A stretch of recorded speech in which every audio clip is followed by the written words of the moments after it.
Hello বন্ধুরা, এখন আমি তোমাদেরকে দেখাবো ড্রাগন গাছের একটি মাদার ডাল থেকে কীভাবে চারা তৈরি করতে হয়।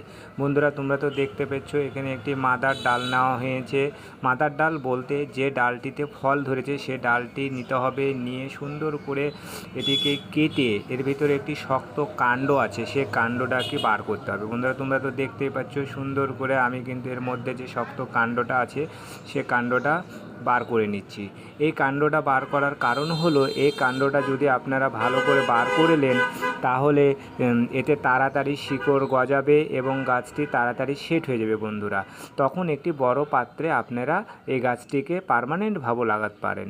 কিন্তু এর জন্য এখন চারা বা শিকড় গজানোর জন্য আমাদেরকে ভালো করে এর ভিতরে যে শক্ত কাণ্ডটি আছে আপনারা দেখুন, লক্ষ্য করুন যে শক্ত কাণ্ডটি আছে সেটি পরিষ্কার করে নিতে হবে। আর মাটি অবশ্যই ভালো মাটি নিতে হবে এবং গোবর সার মিক্স করতে হবে। দেখা গেল 70% মাটি এবং 30% গোবর মানে গোবর সার নিয়ে ভালো করে মিক্স করে নিতে হবে। আর একটা জিনিস খেয়াল রাখতে হবে, মাটিগুলো যাতে দলা না পাকে, অবশ্যই ঝরঝরে করে নিতে হবে। দেখতে তো পাচ্ছেন বন্ধুরা আমি কত সুন্দরভাবে মাটিগুলোকে ঝরঝরে করে নিচ্ছি। ঝরঝরে করে নিয়ে একটি 8 ইঞ্চি টপে ভালো করে মাটিগুলোকে ঢেলে নিতে হবে। ঢেলে বেশি ঠাসা যাবে না, আলগা করে মাটিগুলো দিতে হবে।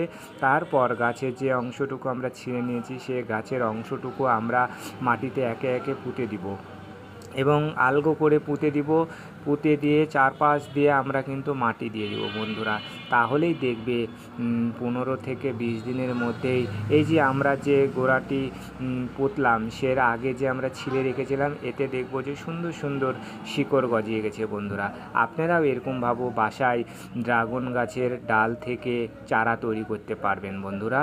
এবং ভালো করে চারি সাইড একটু করে মাটি দেবে দিতে হবে, কারণ ড্রাগন গাছের ডালটি একটু ভারী হয়ে থাকে, যাতে হেলে না যায় বা যাতে পার্মানেন্টভাবে সেট হয়ে যায়। তারপর পানি দিয়ে দিতে হবে। এরকমভাবেই আপনারা ড্রাগন ফল গাছের চারা তৈরি করতে পারবেন বন্ধুরা।